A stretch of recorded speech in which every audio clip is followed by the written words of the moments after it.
Office of the Executive Secretary as represented by the Executive Secretary, and Department of Budget and Management as represented by the DBM Secretary.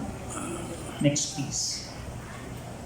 Just a run-through of the factual matters. Meron po tayong batas on the budget for 2022, that is the General Appropriations Act of Fiscal Year 2022 Republic Act 11639.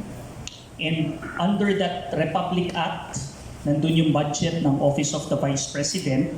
Wala pong nakalagay na confidential funds. But nonetheless, after the elections in 2022, when the new set of officials assumed a few months after the Vice President requested for 403.46 million pesos from the DBM for various purposes.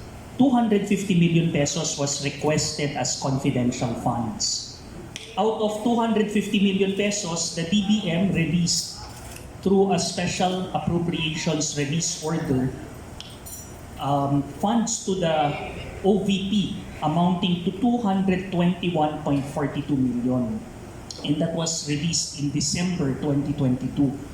And out of 221.42 million, a little over half of it is for confidential funds. Okay.